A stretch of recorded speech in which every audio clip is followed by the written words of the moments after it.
Bien, bonsoir. Bonsoir à toutes et à tous.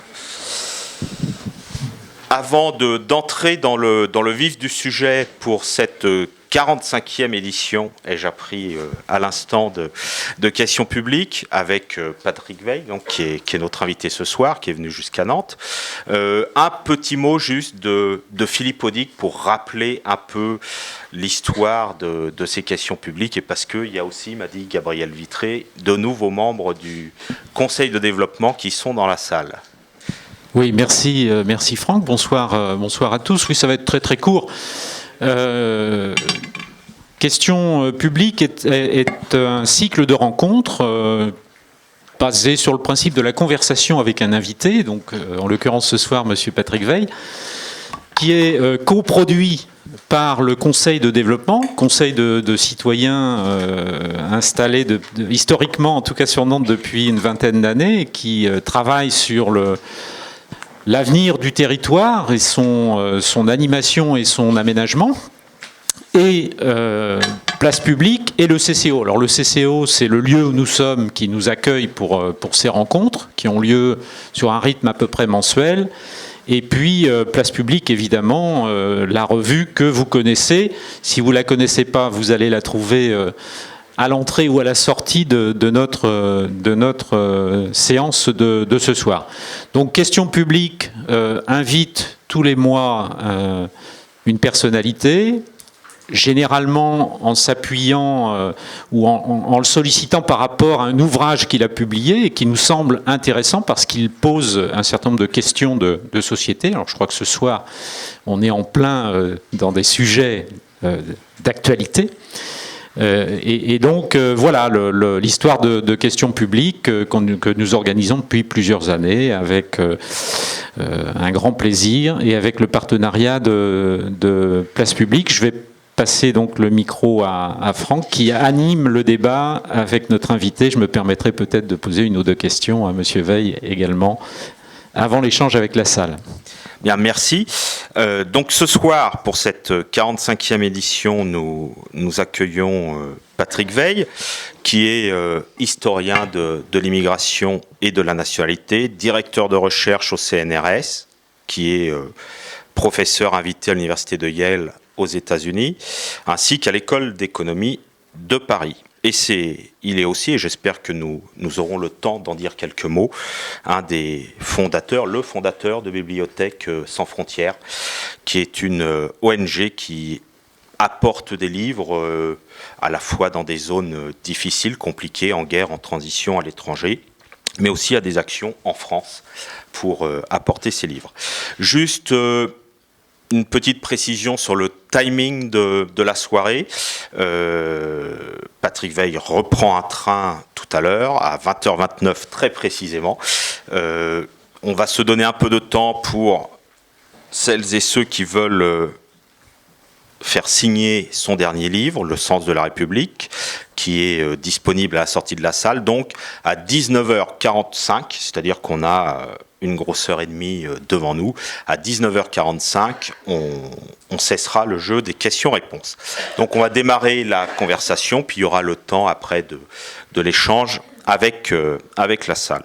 Alors ce que je voulais dire d'abord en introduction un peu à cette soirée, c'est que on est ravis de vous accueillir à Nantes parce que, à vous qui êtes spécialiste de l'immigration, Nantes a une place un peu particulière dans cette histoire, et entre autres parce que, et alors là on va directement entrer dans le vif du sujet, entre autres parce que Nantes accueille l'état civil de beaucoup de binationaux, voire même certains trinationaux, qui est l'état civil des Français de l'étranger, qui depuis le début des années 60 est installé à Nantes, qui en fait la plus grosse mairie de France, va-t-on dire, puisqu'il y a plusieurs millions d'actes d'état civil qui sont administrés ici à Nantes, sous la tutelle du ministère des Affaires étrangères. Et puis il y a également la sous-direction des naturalisations du ministère de l'Intérieur, qui est pas à Nantes, mais dans la métropole, à Rezé, juste au sud de la Loire, ce qui lie encore cette histoire à l'histoire de la ville, à l'immigration. Vous en parlez aussi longuement dans votre ouvrage, vous parlez longuement de l'esclavage et de son abolition. C'est aussi un lien très direct avec Nantes. Enfin, tout cela va sans nul doute être évoqué au cours des échanges de ce soir. Pour commencer, donc, allons-y sur la déchéance de nationalité. Vous vous êtes fermement opposé à son inscription dans la Constitution, et entre autres sur votre blog, que chacun peut consulter sur le site du Monde, il est à votre nom.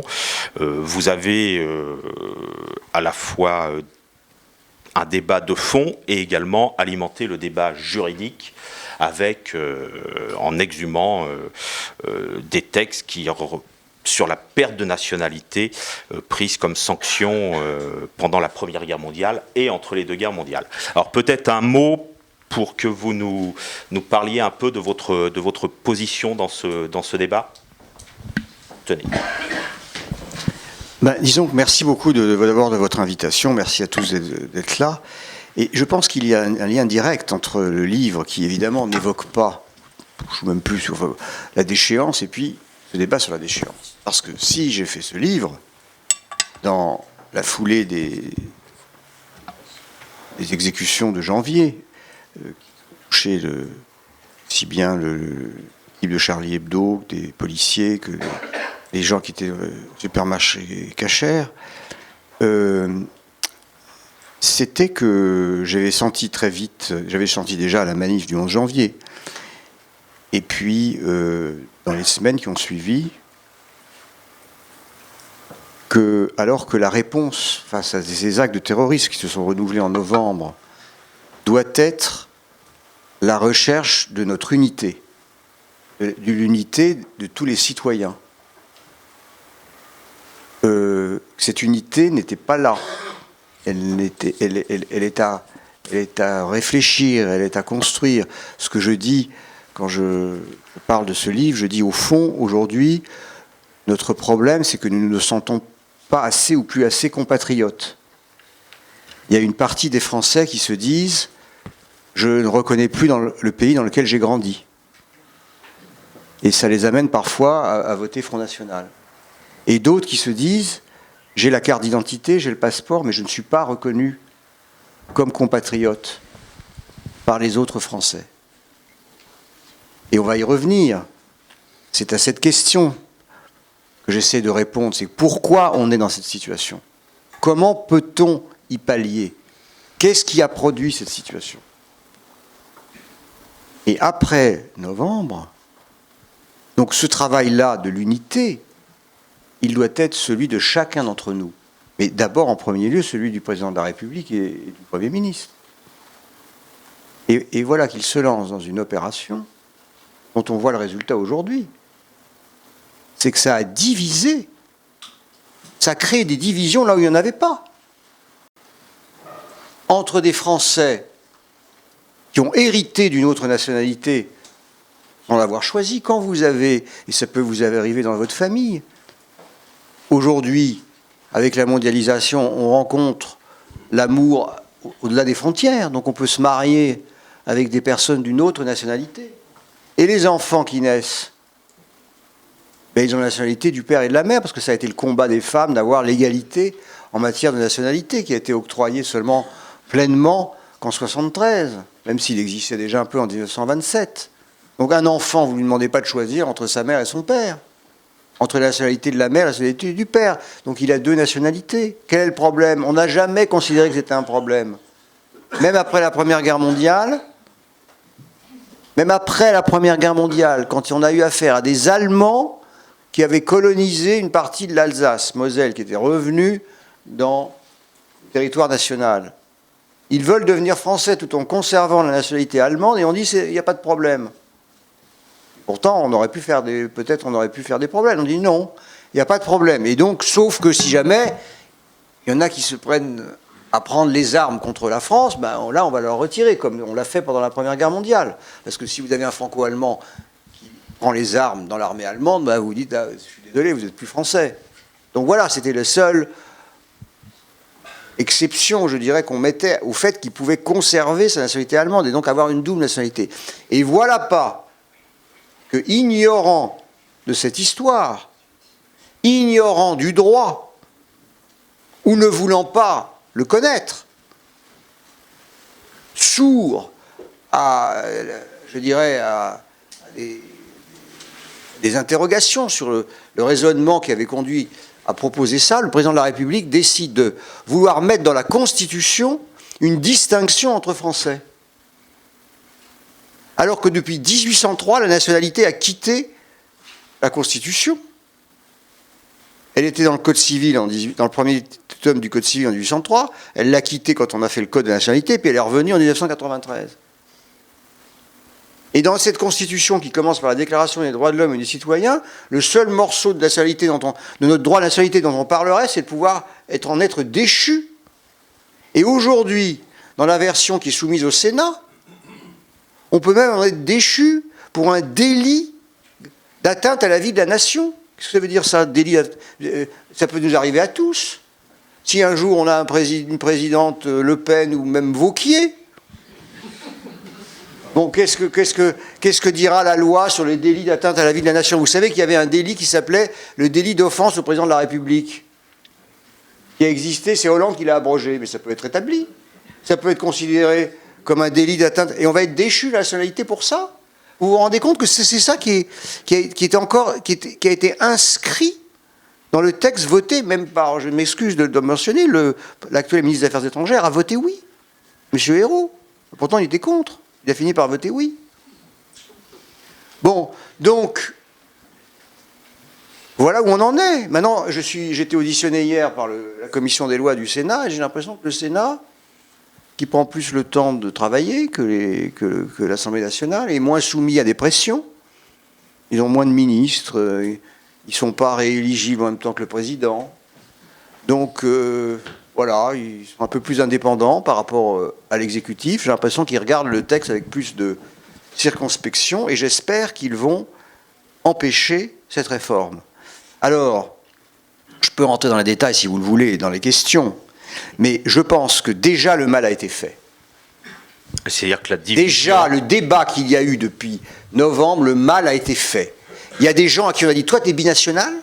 Dans les cafés, dans les entreprises, dans les salles de profs. On a commencé à interpeller son voisin en créant une distinction. Alors que, je le répète, le seul sujet qui doit nous occuper, c'est comment nous unir. Vous n'en revenez pas? Ben, j'en reviens, parce que dès que, d'abord, j'ai prévenu le président de la République que ça allait être un tsunami. Je peux même vous dire ce que je lui ai dit. Je lui ai dit, ça sera Leonarda puissance 10. Et on m'a dit, c'est pas puissance 10, c'est puissance 100, finalement. Hein, c'est terrible, cette initiative. Voilà. Eh bien, la seule chose qu'il faut faire, c'est l'empêcher d'arriver. Voilà. Et il faut écrire à vos parlementaires, il faut se bouger.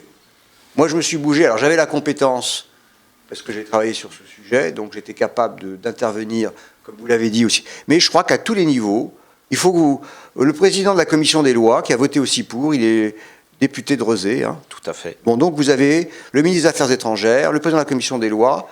Donc, à vous de vous bouger aussi. Écrivez-leur, hein, pour que le prochain... Parce que c'est pas encore voté définitivement.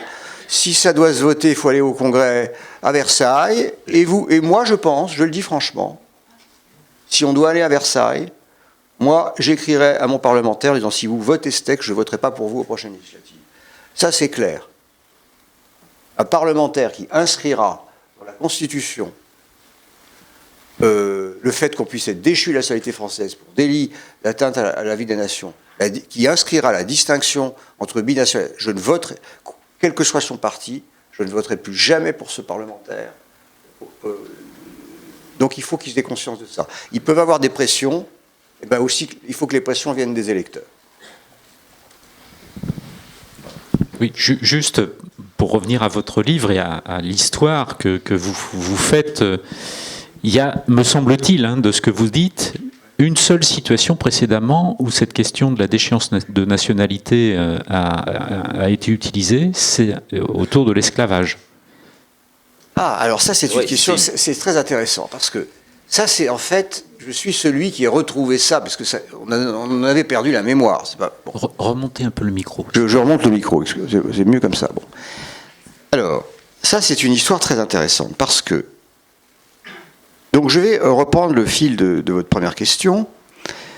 On ne se sent pas assez compatriote, je l'ai dit. Une des explications est la suivante. Nous sommes le plus vieux pays d'immigration d'Europe. Mais la plupart des immigrants qui sont venus en France au début du XXe siècle venaient d'Europe, de Belgique, d'Allemagne, d'Italie, de nos voisins d'abord, et puis de plus loin, de Pologne, de Russie, de Tchécoslovaquie, après la Première Guerre mondiale. Ces étrangers qui venaient en France, en dehors des Belges, ne parlaient pas le français, ils devaient apprendre le français. Parfois, ils ne l'apprenaient pas trop, d'ailleurs, c'est leurs enfants qui l'apprenaient à l'école. Ils se naturalisaient, ou bien leurs enfants devenaient français par la naissance et la résidence en France. Mais ils savaient qu'ils devaient s'adapter à la loi française et aux coutumes françaises. Mais après la Seconde Guerre mondiale, on a fait venir de nos anciennes colonies, de nos départements d'outre-mer, des compatriotes qui venaient de la Réunion, des Antilles et d'Algérie, car je vous rappelle que l'Algérie était française jusqu'en 1962.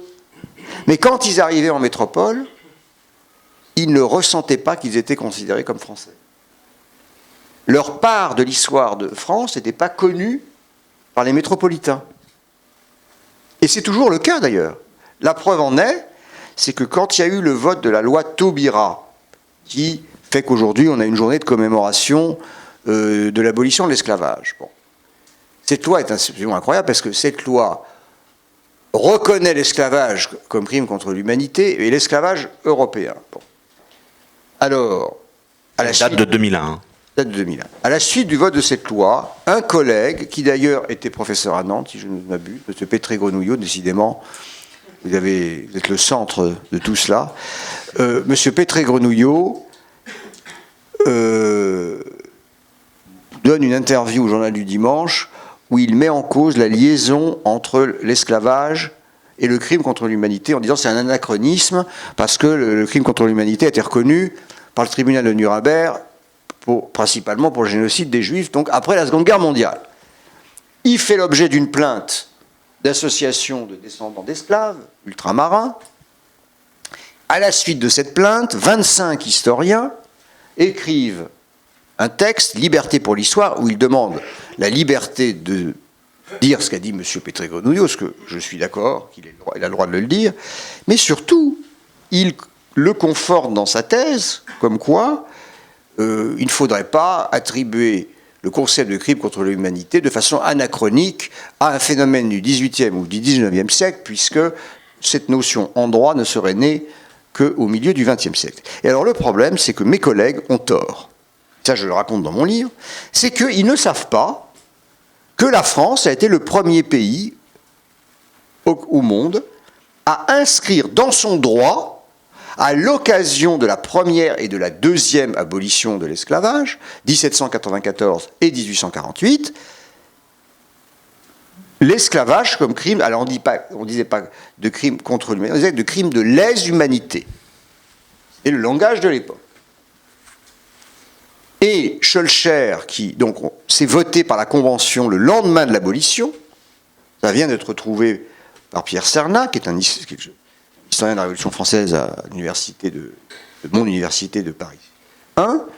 Et puis, 1848, c'est dans le décret d'abolition que fait signer Schœlcher, qui est rapporté par Schœlcher et qui est signé par le gouvernement provisoire de la Seconde République, enfin qui suit la chute de Louis-Philippe. Bon. Et à partir de 1848, il y a la pénalité. Pour montrer que c'est un crime contre l'humanité, qu'est-ce qu'on en tire comme conclusion? Qu'on ne peut plus être français et acheter un nouvel esclave ou pratiquer la traite. Il y a une sorte de délai qui est accordé à ceux qui avaient des esclaves avant l'abolition. Ils peuvent prendre leur temps, avant de se mettre en conformité avec la loi. Mais cette loi va s'appliquer. Et il va y avoir, j'ai retrouvé dans les archives, je viens de les retrouver encore là, des cas, notamment à Cuba, notamment donc des Français enregistrés à l'étranger, qui arrive, je suis français, on vérifie, on découvre que le grand-père était possesseur d'esclaves. Eh bien non, votre grand-père, ayant fait de la traite après 1848, a été déchu de la nationalité française, donc vous n'êtes plus français. Voilà. Alors, ce qui est intéressant, parce que M. Valls, qui voulut utiliser tous les arguments pour justifier sa proposition, il a utilisé cet exemple pour dire pourquoi ce qu'on a fait à ce moment-là, on ne le fait pas maintenant. Alors d'abord, même quand ça a été fait à l'époque, ça a suscité des réserves parce qu'on créait des apatrides. Et c'était au Sénat, tout ça, dans la discussion qui a suivi, parce que ça a été rediscuté lors de la loi de 1889, la grande loi sur la nationalité, c'est rediscuté. Donc, et je dirais qu'aujourd'hui, la communauté des nations s'est mobilisée beaucoup plus contre l'apatridie qu'elle ne l'était au milieu du XIXe siècle. Donc le fait d'avoir une nationalité est devenu un droit fondamental de l'homme, ce qui n'était pas le cas au milieu du XIXe siècle. Donc je ne suis pas sûr qu'à ce moment, si on était aujourd'hui, on reprendrait la même pénalité pour signifier que c'est un crime contre l'humanité. Bon.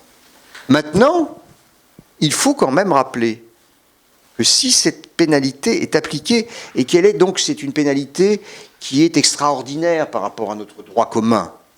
Et là, les juristes ont raison. C'est une pénalité décidée par l'administration, il n'y a pas de recours, etc. C'est très extraordinaire. J'ai montré dans un travail, pas celui-là, mais précédent, que c'est une façon d'unir les citoyens. Parce que quel est ce moment, 1848 ? C'est le moment où sont intégrés comme citoyens des gens qui étaient jusqu'alors esclaves. Vous imaginez ce que ça veut dire ? Vous étiez esclaves, propriété de Français, et tout d'un coup, on vous dit, bah, ça y est, c'est fini, vous êtes Français, pleinement. Alors il y avait comme l'idée de créer une marque, quelque chose qui marquait le changement, pour unir ces nouveaux citoyens qui étaient noirs, métis, qui étaient esclaves jusqu'alors, et de les faire français par cet acte qui nous unissait à eux, en disant ce que vous avez subi est si intolérable que maintenant nous allons, faire un geste qui va montrer qu'on élimine la cause de notre division. On a fait ça dans l'histoire de la République, à 2 autres reprises. Au moment, vous savez que la République est un régime qui a été très discuté, qu'après la défaite de Napoléon III, la République est votée à une voix de majorité. Bon. Et quand elle commence à s'installer, il y a les réformes constitutionnelles 1880, je crois, 84, je ne sais plus, 80, 84, et il y a, plusieurs amendements aux lois constitutionnelles, et l'un dit le caractère républicain de la France ne pourra plus pas faire l'objet d'un amendement. Alors les monarchistes disent mais c'est honteux ce que vous voulez nous faire voter. Parce que vous venez de faire voter liberté d'opinion, toutes les libertés publiques de la Troisième République, c'est toutes ces libertés d'expression, de conscience, etc. Et vous voulez nous empêcher, nous, parlementaires monarchistes, de présenter un amendement éventuellement qui dise on veut la monarchie, même, et bon, bien sûr, si on n'a pas la majorité, il n'y aura pas la monarchie, mais vous nous empêchez. Et donc il y a presque une atteinte aux libertés. Mais c'est le seul article aujourd'hui dans la Constitution de la Ve République qui ne peut pas faire l'objet d'un amendement, donc qui n'est pas soumis à la procédure qui peut nous mener à Versailles là, celui-là non. Donc c'est exceptionnel. Mais en même temps qu'on fait ce bannissement et qu'on porte atteinte à certains droits fondamentaux de liberté d'expression, on célèbre aussi l'unité. Donc on a éliminé la cause de la division, c'est-à-dire on ne peut plus toucher au régime, c'est la République, mais on va aussi décider de fêter le 14 juillet. C'est à ce moment, dans cette période-là qu'on le décide. Et puis il y a un deuxième moment, c'est au moment de la négation de la Shoah. Vous savez qu'on a eu ça dans les années 70, Faurisson, des interviews, la une de l'Express, etc. Alors la première réaction, ça a été la célébration. Mitterrand a institué le 8 mai, qui n'avait jamais été férié et chômé. Il était célébré, mais c'est sous Mitterrand, sous la gauche en 81, et il est célébré et férié en mémoire, enfin disons pour se rappeler la victoire de la liberté contre le nazisme. Et ensuite, il y a la loi Guessot qui est adoptée, qui est toujours contestée d'ailleurs, parce qu'elle porte atteinte à la liberté d'expression, puisqu'on n'a pas le droit bon, donc vous voyez, ce sont des mécanismes d'élimination des causes de division, mais franchement, maintenant on compare avec ce qui se passe là, le terrorisme ne nous a pas divisés, on était unis contre le terrorisme, et c'est la mesure qui nous divise. Je veux dire que cette mesure-là, je l'ai montré tout à l'heure, donc je veux dire,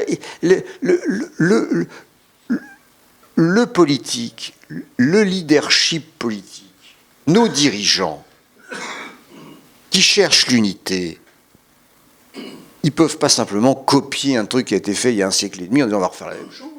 Il faut regarder ce que ça veut dire, ce que ça a comme impact. Entre 1848 et aujourd'hui, il y a eu d'autres moments où on a fait des déchéances, vous ne l'avez pas mentionné, il y a eu Vichy, il y a eu et puis enfin, on peut en trouver d'autres.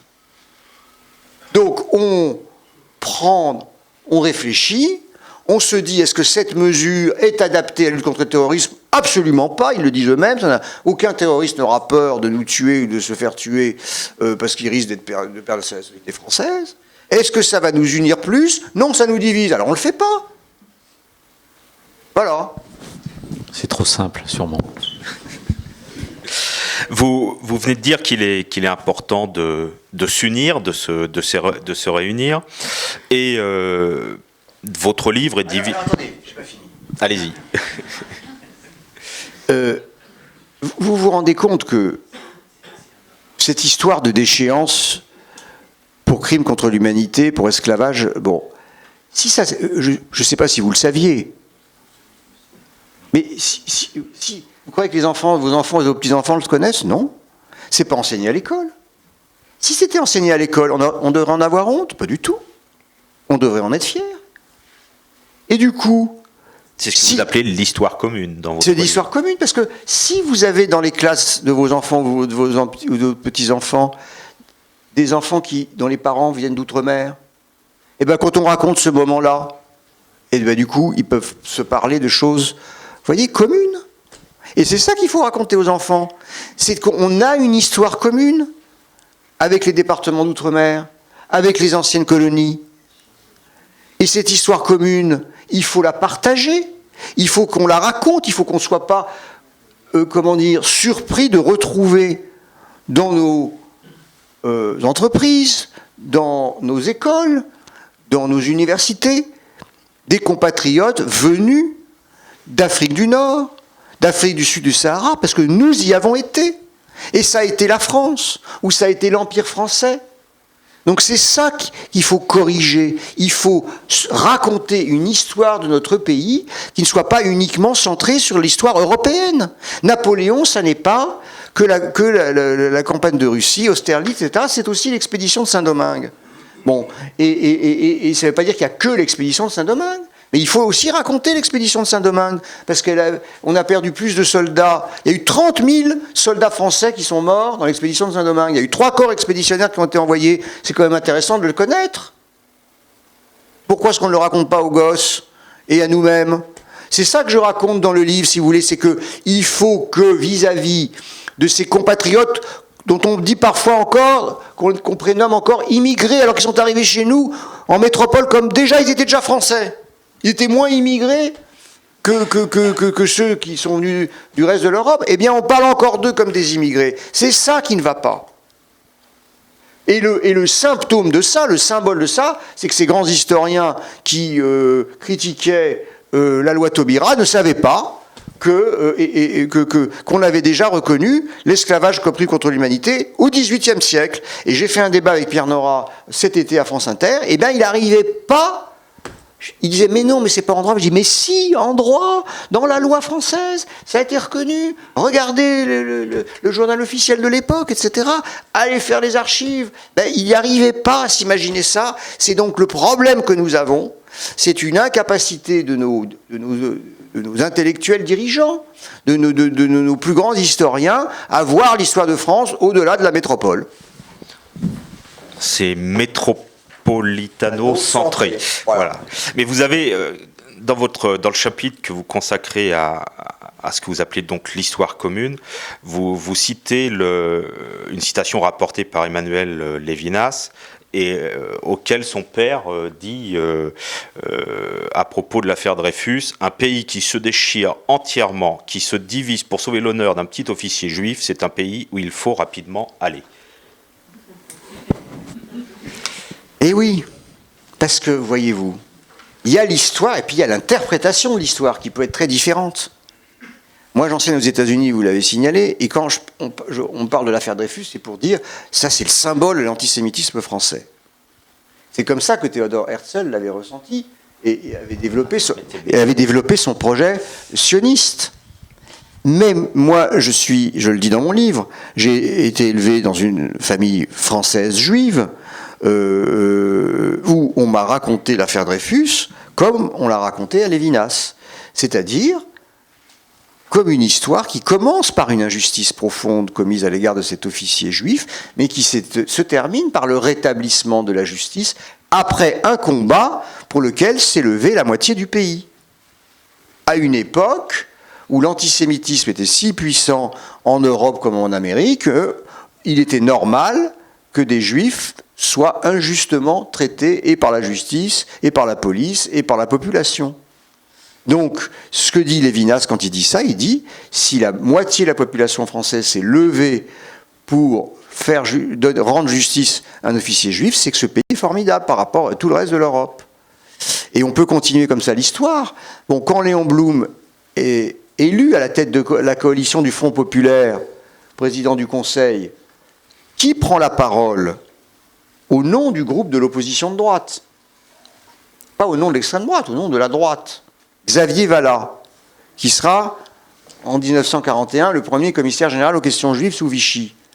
Et que dit Xavier Vallat pour démarrer son discours? Pour la première fois, ce vieux pays gallo-romain sera dirigé par un, et Herriot qui préside, dit Monsieur Vallat, faites attention à ce que vous allez dire, par un juif. Donc vous avez à cette époque-là 40% des Français qui sont antisémites, mais 60% qui ont élu un juif président du Conseil. Et le pays est extrêmement divisé. Et donc, ce que je dis par rapport à ça, c'est que nous sommes dans une bataille. C'est pas la première fois que ça nous arrive.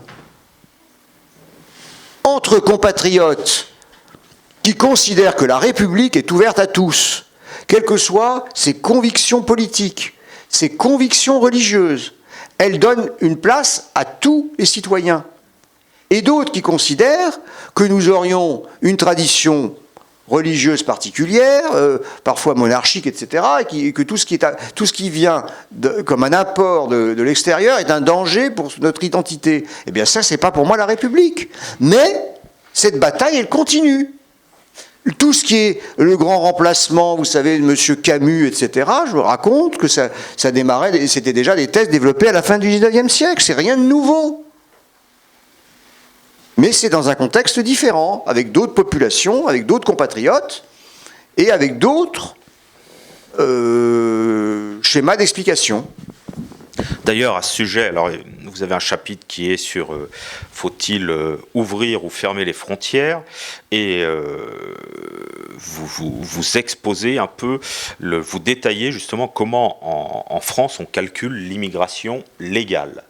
Ce qui fait sans aucun doute débat encore aujourd'hui, et vous racontez, alors moi là je l'ai appris, que la France, pour calculer ses entrées légales de migrants, utilise une grille de l'ONU qui est totalement obsolète, et que très peu de pays utilisant plutôt une grille, enfin une méthode de calcul de l'OCDE. Et ce qui fait que la France prend en compte, par exemple, les étudiants étrangers qui viennent pour étudier pendant 1 an, 2 ans, enfin faire leur licence ou leur master en France. Et ce qui ensuite débouche sur des débats donc sans fin avec vos collègues démographes. Écoutez, ça je dois dire que il se trouve que dans un moment, je me suis retrouvé président des statistiques de l'immigration au Conseil d'intégration. Donc je me suis plongé dans cet univers de production de statistiques et je n'imaginais pas dans quel conflit je rentrais, parce que certains démographes, je ne vais pas mentionner leur nom, ils sont à l'INED, voulaient que l'on compte les étudiants comme immigrants. Je dis, mais pourquoi ?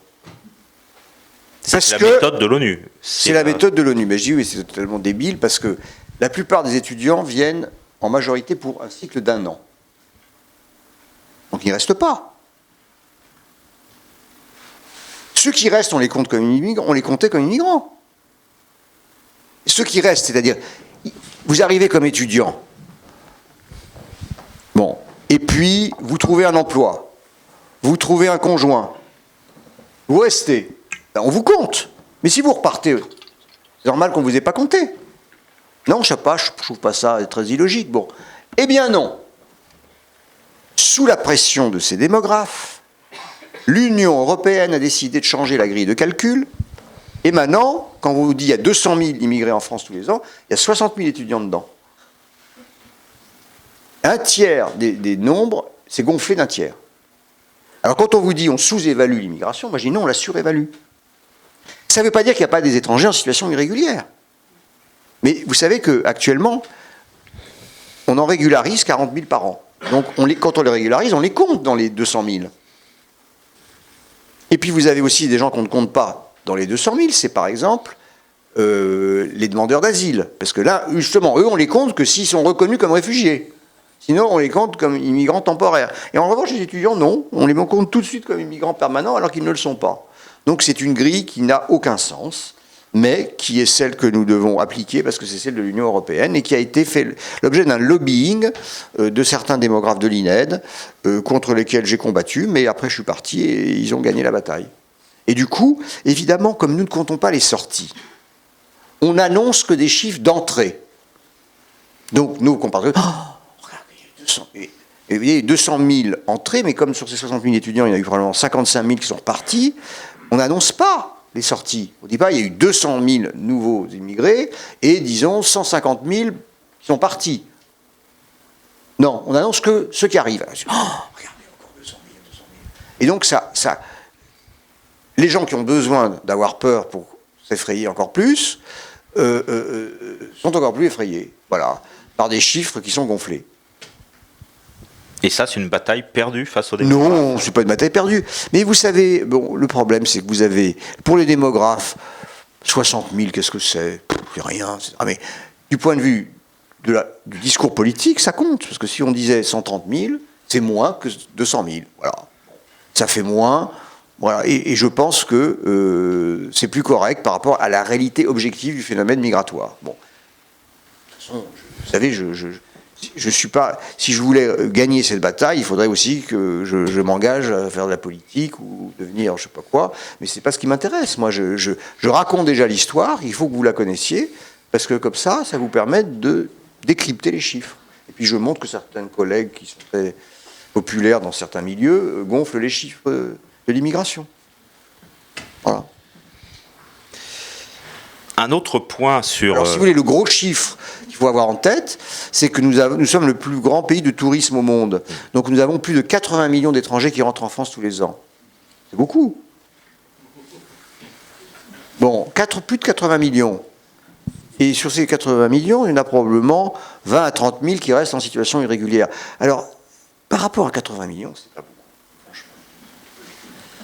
Parce que si vous vouliez vraiment tout contrôler, ben vous n'auriez plus de touristes, les hôtels et les restaurants seraient limités, etc. Donc, vous voyez, pour les 20 à 30 000 qui restent, franchement, voilà, il faut aussi savoir de quoi on parle. On ne peut pas à la fois dire nous voulons rester le plus grand pays du tourisme au monde et se mettre à... Voilà, parce que c'est vrai qu'il y a 20 à 30 000 personnes. Vous savez combien il y a d'étrangers en situation irrégulière aux États-Unis? Il y en a 11 millions. Nous, on en a franchement... avec les 20-30 000 par an, on a un peu plus de 100, entre 100 et 200 000. On est 66 millions, 61 millions, 62 millions en métropole. Franchement, il faut raison garder. Et il y a Calais, bien sûr, il y a Calais. Il y a combien de personnes à Calais? Quelques milliers. Hein? Quelques milliers de gens qui veulent aller au Royaume-Uni. Et on vous met ça à la télé tous les soirs et vous dites « Oh, terrible !» Parce que ce qui se passe, c'est que la fixation se fait sur des... Bien sûr, c'est la frontière Calais pour la... Et puis, il y a les bateaux. Les bateaux, c'est impressionnant. Et en réalité, ce que vous ne voyez pas, c'est le franchissement des frontières terrestres. Parce que c'est les frontières terrestres qui se franchissent le plus facilement, c'est logique. Vous pouvez traverser à pied, vous avez besoin de payer un bateau, etc. Bon. Donc, c'est les frontières terrestres qui se franchissent à pied.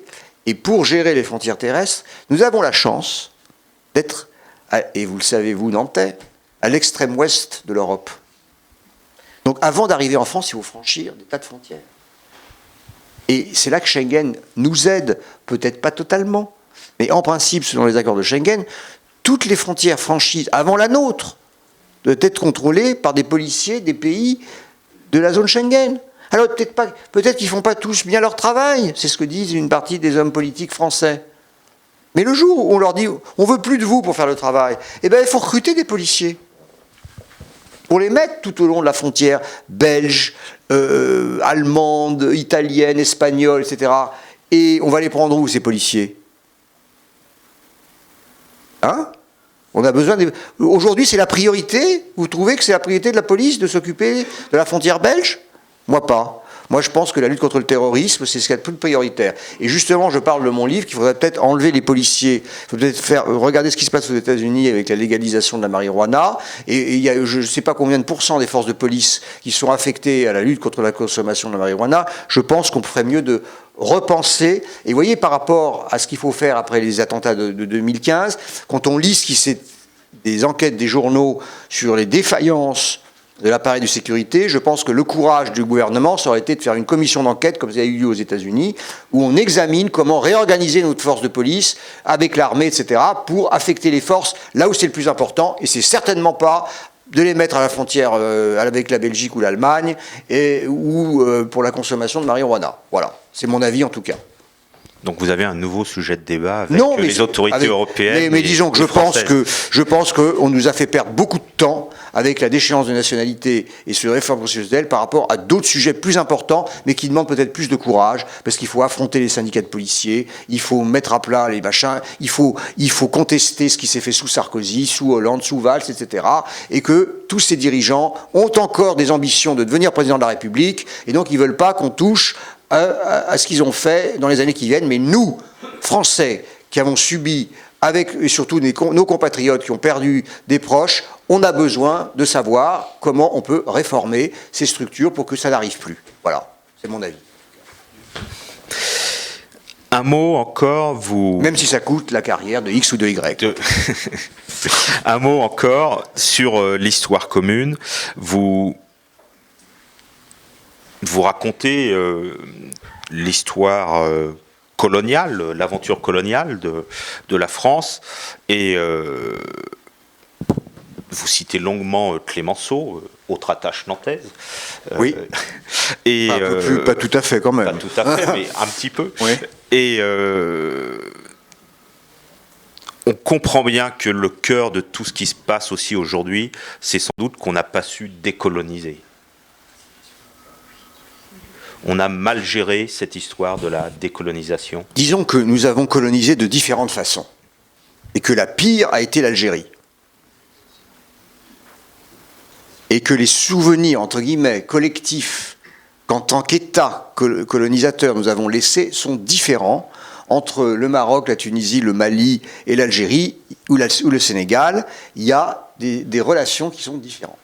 Et pour ceux d'entre vous qui connaissent ces pays, vous le savez que ce n'est pas pareil. On n'est pas perçu de la même manière au Sénégal et en Algérie. Je vous rappelle que les Sénégalais étaient citoyens français. Les 4 communes du Sénégal participaient, avaient des élus au Parlement depuis 1848. Et en revanche, l'Algérie, c'est ça a été, je pense, le pire. Parce que c'est là qu'il y a le décalage le plus grand entre les valeurs de la République et ce qui a été la pratique. Parce que d'abord, l'Algérie a été déclarée pleinement française. Mais on n'a pas appliqué, on n'a pas donné la pleine citoyenneté, la pleine nationalité à tous les habitants d'Algérie.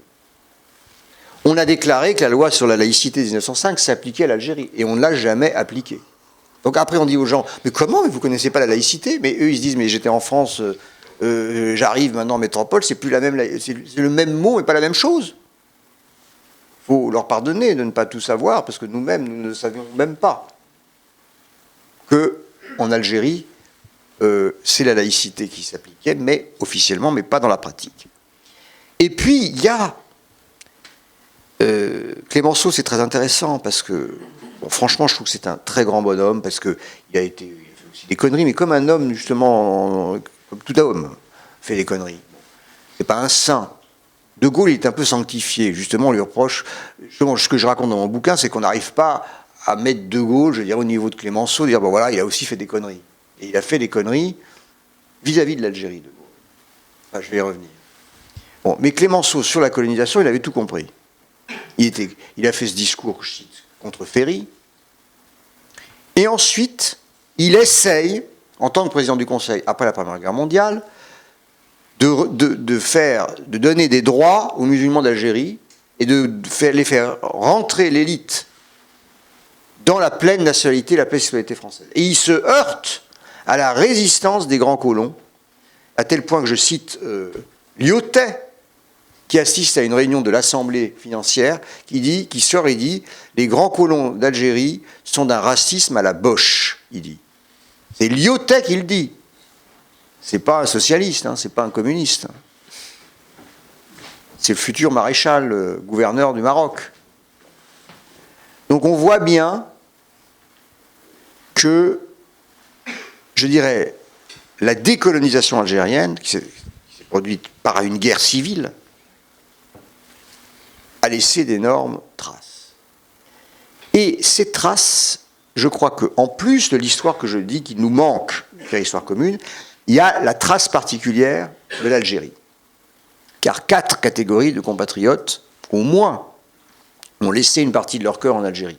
Les pieds noirs et les juifs qui étaient là avant la conquête arabe. Il y a les harkis.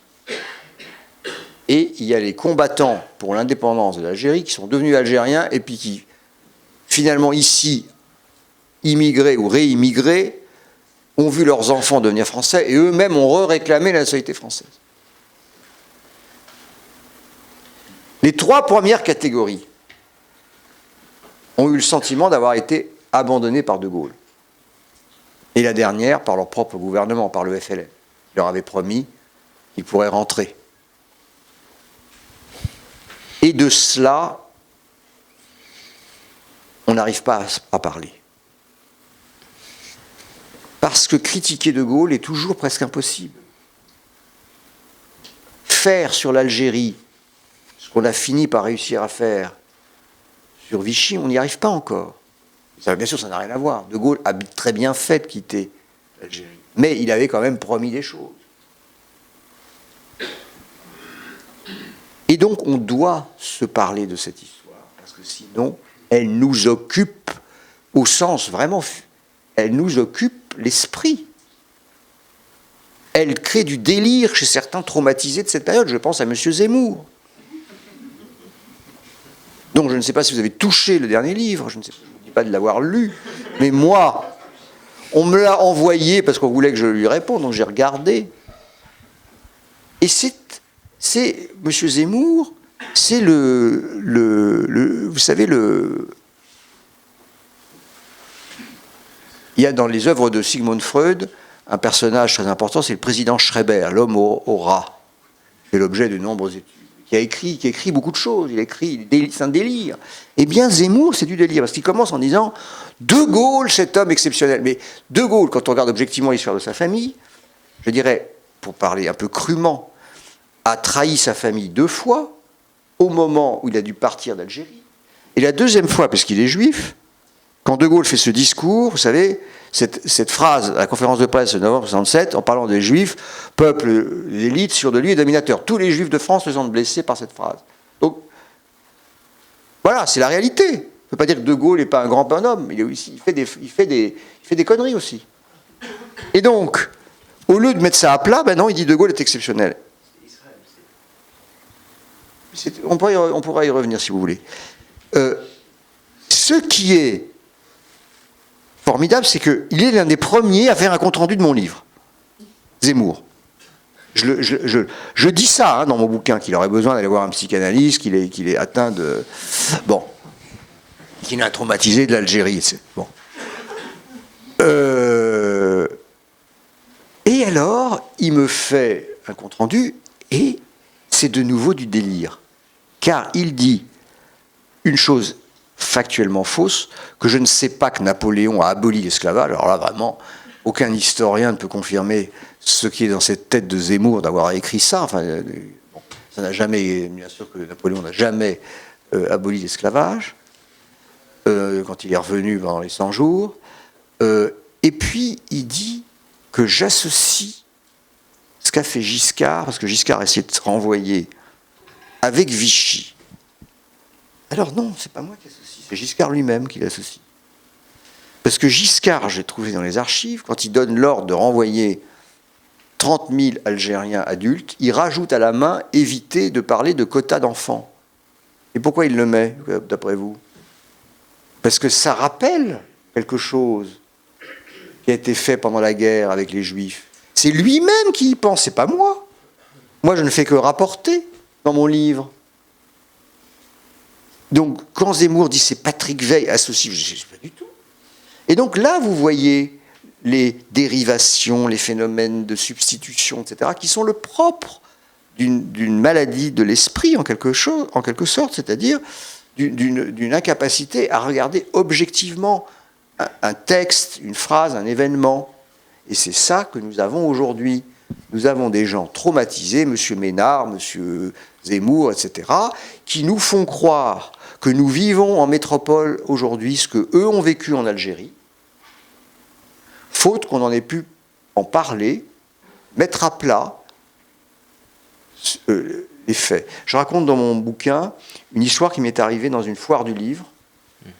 Première fois que je fais un livre, à France des étrangers, je vais au Mans, je vends un livre dans l'après-midi, comme ça arrive, j'espère que j'en vendrai plus tout à l'heure. Bon,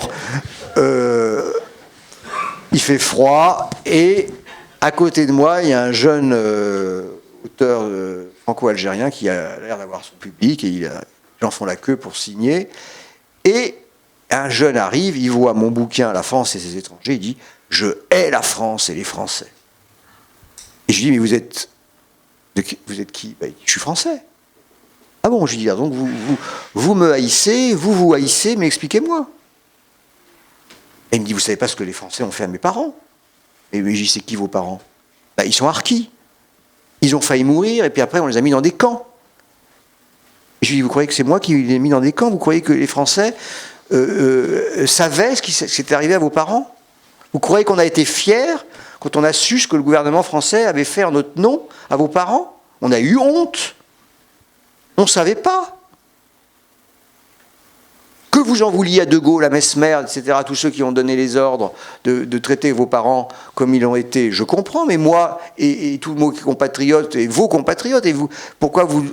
Et le gars me regarde, il me dit, mais vraiment merci de cette conversation, parce que c'est la première fois que ça me permet de faire la différence entre les Français et le gouvernement français. Et j'ai vu sur ses traits que ça lui provoquait un soulagement. C'était terrible d'être enfermé dans la haine de lui-même quelque part. Mais c'est aussi ça qui nous manque, c'est de se parler et de partager ces morceaux d'histoire de France vécus différemment selon d'où on vient.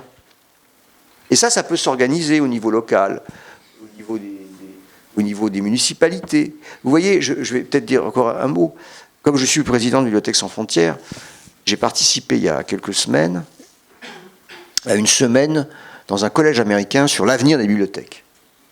Et alors on réfléchissait, c'était formidable, et je disais, vous voyez, alors puisque les bibliothécaires sont inquiets, il y a un grand avenir. Pour moi, la bibliothèque, c'est l'endroit où D'abord, quand on n'a pas suffisamment d'espace chez soi, on doit pouvoir avoir la pièce en plus, où on peut trouver des livres, l'accès à l'Internet, etc. Bon, mais aussi, la bibliothèque peut devenir un centre d'archives vivantes, où les citoyens viennent enregistrer des témoignages sur leur vie, que l'on pourrait conserver dans les bibliothèques municipales, avec les nouveaux moyens technologiques, vous voyez, eh bien, faire parler les anciens, leur faire raconter comment ils ont vécu certains événements. Je pense que ça pourrait être une des missions que les municipalités donnent aux bibliothèques et aux archives municipales. Et il pourrait y avoir des choses très intéressantes, avec des débats comme nous en avons aujourd'hui, mais où on raconte des choses de sa propre vie, liées à l'histoire de France. Mais vous aurez sans doute des questions, parce qu'il y a des gens dans la salle qui travaillent dans des associations qui sont sur un peu ce que vous venez d'évoquer.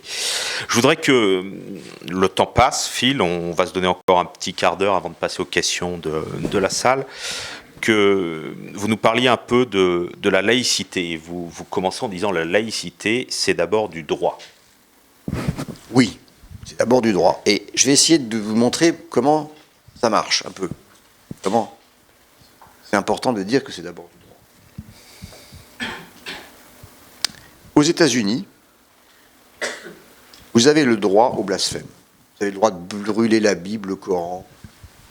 C'est constitutionnel, c'est légal. Mais si vous émettez le moindre doute sur l'existence de Dieu, vous n'avez aucune chance d'être élu dans une élection. Donc il y a un décalage entre ce qui est légal et les croyances sociales majoritaires.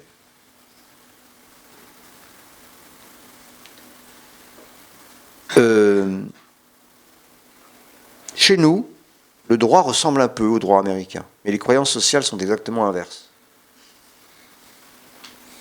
Dans l'imaginaire collectif américain, si vous êtes athée, de la majorité des Américains, si vous êtes athée, vous n'êtes pas digne de confiance.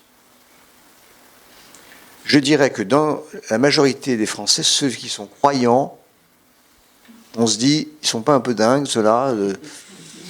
En tout cas, chez une partie des compatriotes qui sont athées ou élevés. Mais il n'empêche que la laïcité, elle a été construite pour respecter la liberté le fondement, le concept fondateur de la laïcité, c'est la liberté individuelle de conscience. On a le droit de croire ou de ne pas croire. Et on doit respecter, même si on n'est pas croyant, on doit respecter les croyants. Et si on est croyant, on doit respecter les non-croyants. Et ce qui est inacceptable du point de vue de la laïcité, c'est les pressions sur autrui. Et si l'État est séparé des églises, c'est d'abord pour éviter la pression, puisque notre État est puissant. Il a été construit dans des siècles des rois et des républiques et des empires. Et s'il y avait, comme il y en a eu, une intrusion d'une religion dans l'État, eh bien ça fait pression sur les citoyens.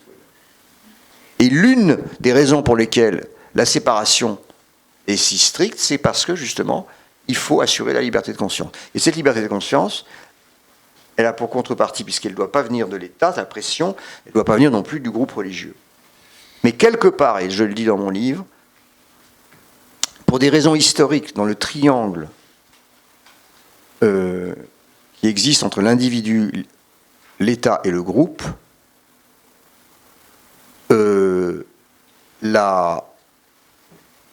aux États-Unis, le groupe religieux est perçu comme protecteur de la liberté de l'individu par rapport à la pression de l'État, parce que eux, ils ont fui un État anglican dans lequel il y avait un État oppresseur de minorités. Les États-Unis ont été construits à partir de ça. Et je pense que dans l'imaginaire collectif, les fondations, les principes, je dirais, les principes qui deviennent universels sont quand même construits dans un contexte historique. Après, ils prennent une autonomie, mais c'est comme ça que ça... Et chez nous, par rapport à l'Église catholique, c'est l'État qui apparaît protecteur de l'individu par rapport à la pression du groupe. Voilà. Mais je dirais qu'il y a une justification conceptuelle pour moi, que je dis dans mon livre pour la première fois, c'est que je pense que l'individu athée ou non-croyant est plus seul face au monde que celui qui peut s'appuyer sur la croyance en l'existence de Dieu. Et donc que la protection de l'État peut-être est plus justifiée, même s'il est le produit d'une histoire plus que d'une justification théorique. Voilà. Alors, Et dans la vie quotidienne. une fois qu'on a dit ça, ça ne résout pas tout. Disons que comment on résout ces problèmes? D'abord en instituant des sphères, et ça c'est pareil aux États-Unis, en instituant des sphères où des règles s'appliquent différemment. Et il y a au moins quatre espaces différents. Il y a l'espace sacré. Dans une église, vous respectez la loi de la religion catholique. Dans une mosquée, de l'islam, et dans une synagogue, du judaïsme. Chez vous, vous faites votre loi. Si vous voulez que les gens enlèvent leurs chaussures en entrant chez vous, c'est vous qui décidez. Et s'ils ne veulent pas enlever leurs chaussures, ben ils ne rentrent pas chez vous. C'est vous qui faites votre loi dans votre domicile. Et puis vous avez le reste, et là je dirais que dans la République française, il y a un espace étatique qui est neutre, qui est à différencier de l'espace public, et souvent on confusionne, on met une confusion en disant que tout est espace public, de l'espace étatique jusqu'à la rue et à l'entreprise, etc., alors que ce n'est pas le cas. Il y a un espace républicain étatique qui est neutre, et le reste de l'espace, il s'organise avec des règles, soit du privé, soit du public, mais il laisse de la place à une certaine liberté de présence de la religion, conformément à la Convention européenne des droits de l'homme, qui autorise, sauf atteinte à l'ordre public ou à la liberté de conscience d'autrui, l'expression de l'appartenance religieuse. Voilà. Alors, tout ça, ça implique parfois des compromis. Par exemple, et ça s'est passé, par exemple, pour les sonneries de cloches. Moi, j'habite maintenant depuis quelques mois juste en face de l'église Saint-Eustache. Et je peux vous dire que le dimanche matin, je suis réveillé par l'appel à la messe. Je ne peux pas y échapper. Bon. Mais heureusement, c'est assez tard le matin, et ça n'est qu'une fois par semaine. Il y a eu une période de notre histoire où les cloches sonnaient pour l'appel à toutes les messes, depuis celle du matin jusqu'à l'appel du soir. Et ça a été régulé parce que les athées sont allés devant les tribunaux en disant « Mon oreille d'athée ne supporte pas d'être dominée en permanence par les sonneries de cloches. Nous sommes dans une société où il y a la diversité des croyances. » Et donc maintenant, on a des arrangements. Les cloches sonnent selon... Là, les arrangements sont locaux, en fait. Hein. Les cloches sonnent selon...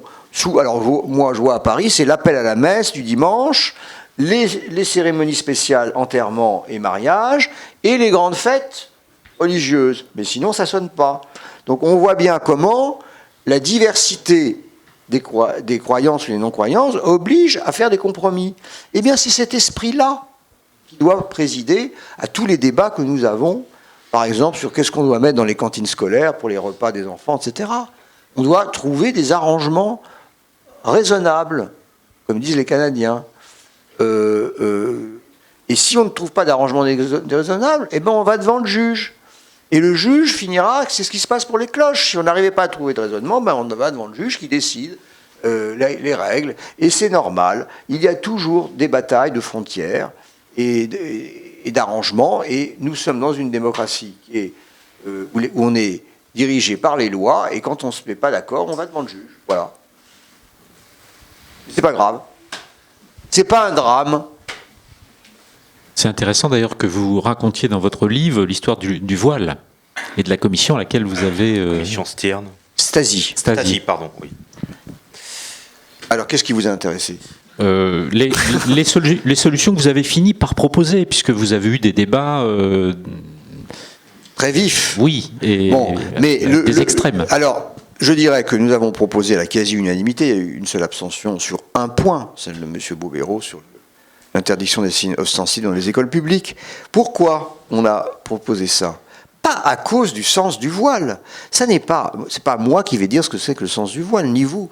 Vous pouvez interpréter le voile de multiples façons, et les femmes qui le portent l'interprètent aussi à leur façon, et c'est pas à la République d'interpréter un signe religieux. Bon. Ce que nous pouvons faire en tant que républicains, en tant que citoyens, c'est constater que le port d'un signe peut provoquer des troubles à l'ordre public. Et c'est ce qui se passait dans les écoles publiques, où des groupes de garçons allaient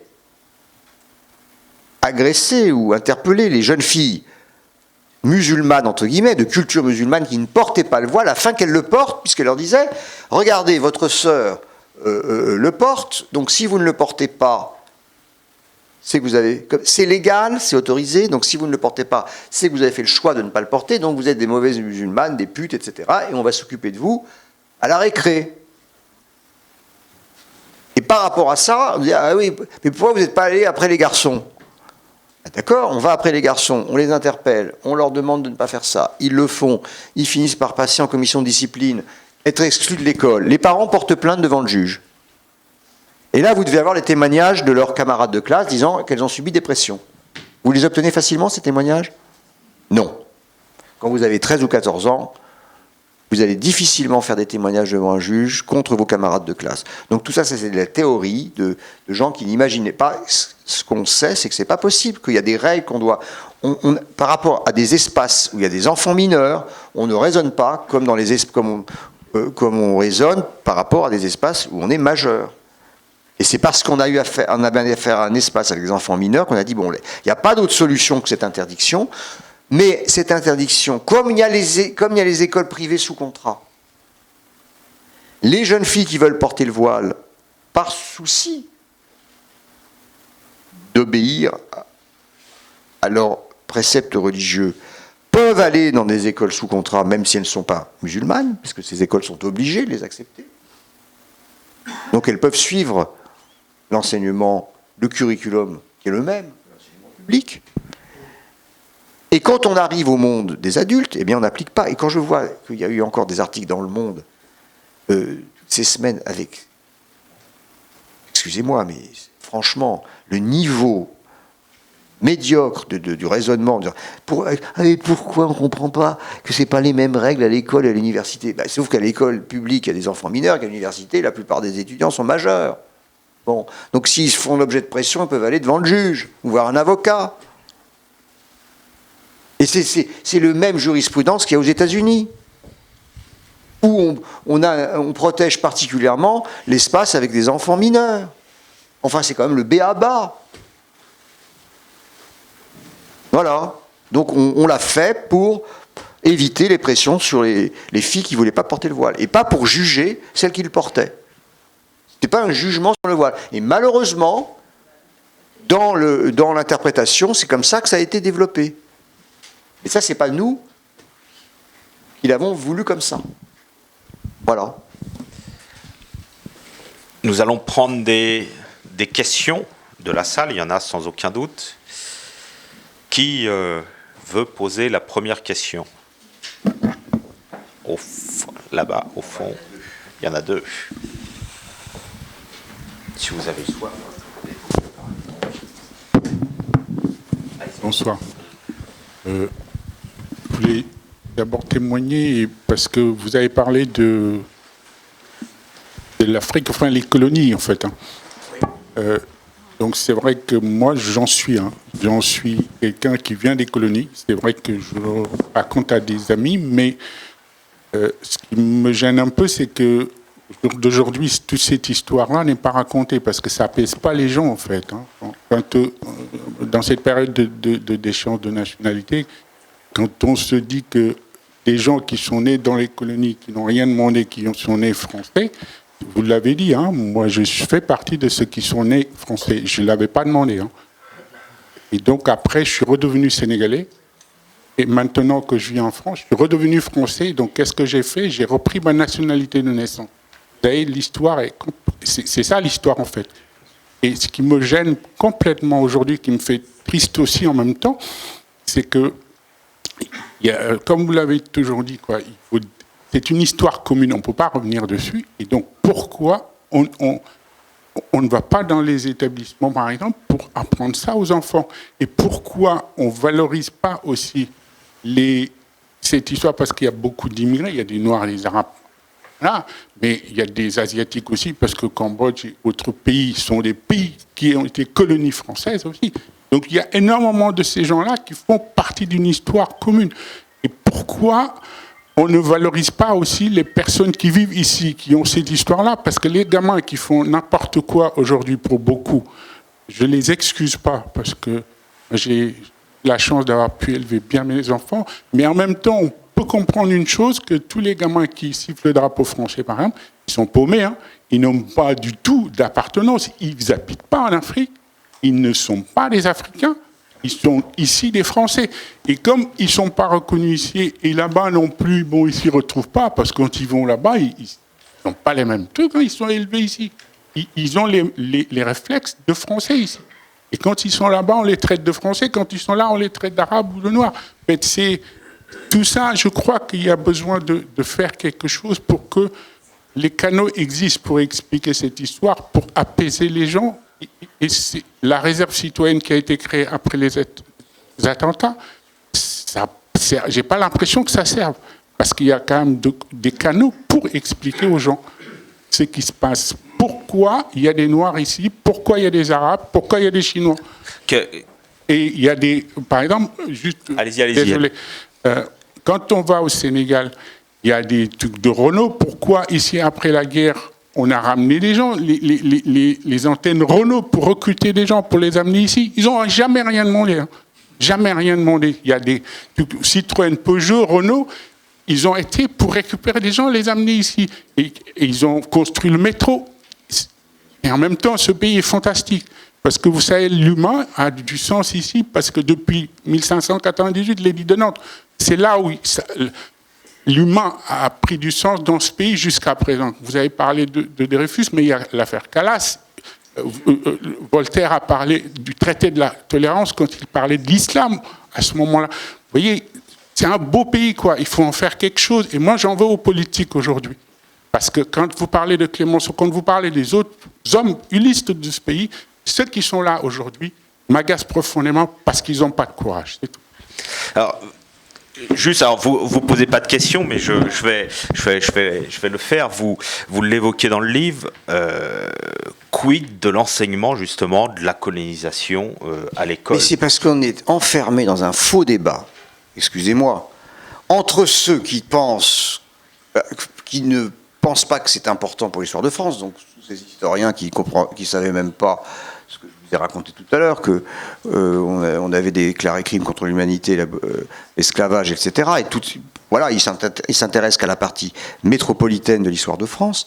Et d'autres qui, quand ils s'intéressent à cette histoire, c'est pour dire nous avons été horribles, nous avons fait l'esclavage, nous avons fait la colonisation, nous avons une dette, nous avons ceci, etc. Et alors du coup, et moi je dis mais ça va pas non plus ça. Bon, parce qu'il faut enseigner les faits. Il y avait et puis quand on regarde les faits, il y a quand même du progrès. On est passé de l'esclavage à l'abolition, de la colonisation à la décolonisation. Et les luttes, c'est souvent les idées révolutionnaires qui ont été reprises par les esclaves, ça a été raconté ça par des collègues qui ont travaillé sur les archives. C'est quand l'abolition, les esclaves de Guadeloupe crient liberté, égalité, fraternité. Quand les soldats viennent les arrêter, les soldats disent on peut pas vous êtes des nôtres alors, et donc ils fraternisent, etc. Donc c'est quand même des histoires magnifiques à raconter. Et c'est vrai que c'est incroyable que ce ne soit pas raconté aux gamins.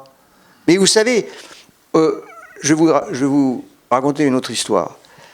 Est-ce que vous savez qu'est-ce qu'on fête le 14 juillet?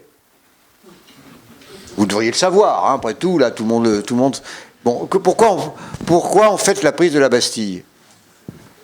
Allez, il y a bien quelqu'un qui sait quand même. Qui va se lancer. Bon. Hein? C'est quoi, hein?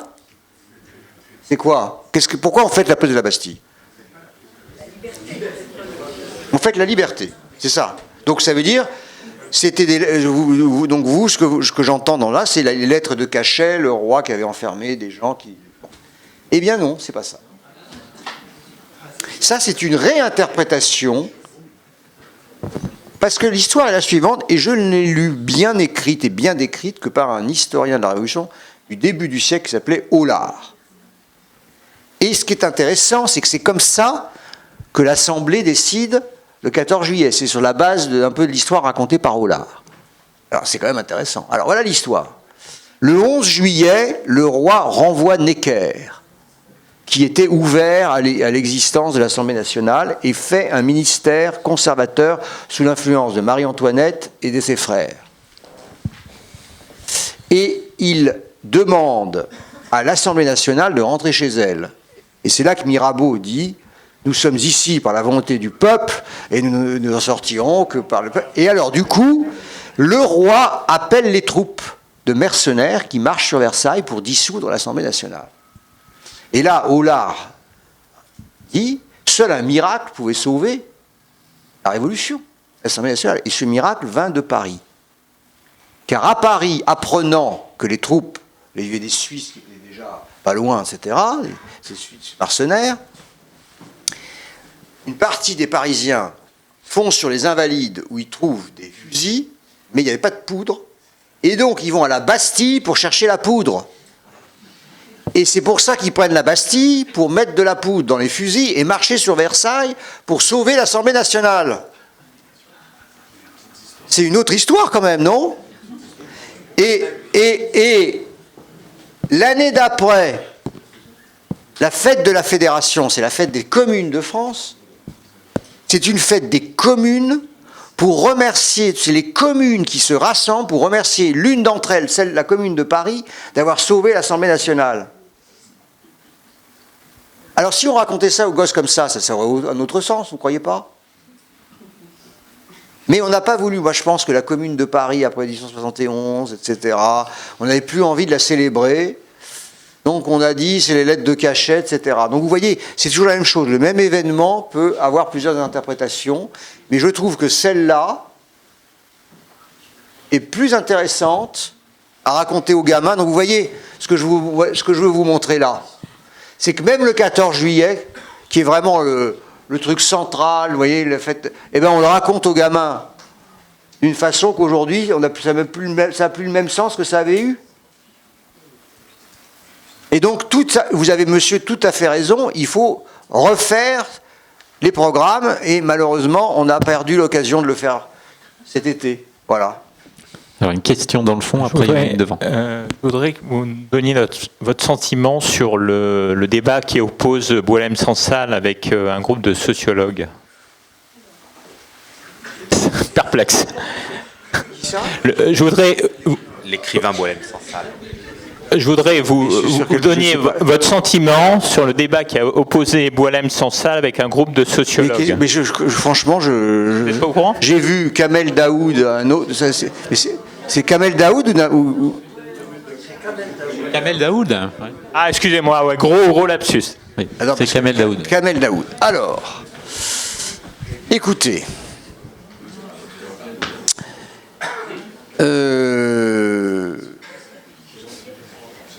D'abord, Kamel Daoud n'est pas un sociologue, c'est un écrivain. Non mais justement, je commence comme ça. C'est un écrivain, journaliste, qui écrit sur les événements une opinion. Bon.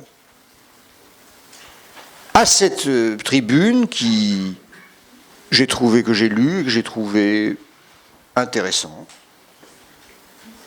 répond des sociologues, dont un qui est un de mes thésards, donc je le lis avec beaucoup d'intérêt. Voilà, et une. Et là, moi, ce qui me choque dans leur papier, je l'ai dit à mon thésard, c'est pas qu'ils critiquent Kamel Daoud, c'est qu'ils le font avec deux arguments d'autorité. C'est, premièrement, vous êtes orientaliste, c'est l'orientalisme, et deuxièmement, c'est l'islamophobie. Vous favorisez l'islamophobie. Alors que mon jeune collègue, thésard, que je considère comme un collègue, écrit, lui, parce qu'il vit en Algérie actuellement, il écrit une tribune en disant, et en jouant d'ailleurs du titre du bouquin de Daoud, contre-enquête, pourquoi n'avez-vous pas fait une contre-enquête ? Pourquoi avez-vous écrit ce texte sans avoir été sur le terrain pour voir si ce que vous pensiez était vraiment ce qui s'était passé ? Et ça, je pense que là, c'était une critique tout à fait acceptable. Donc moi, ce que je n'ai pas apprécié dans leur réponse, c'est l'argument d'autorité parce que je ne considère pas que le texte de Daoud est critiquable. Et bien sûr, tout texte est critiquable. Du point de vue, justement, est-ce que son analyse correspond à ce qui s'est passé, etc. Parce qu'il n'avait pas mis les pieds à Cologne, hein, il a écrit ça. À partir de son imagination et de sa connaissance de l'Algérie, etc., etc., et de sa connaissance des islamistes d'Algérie, etc. Bon.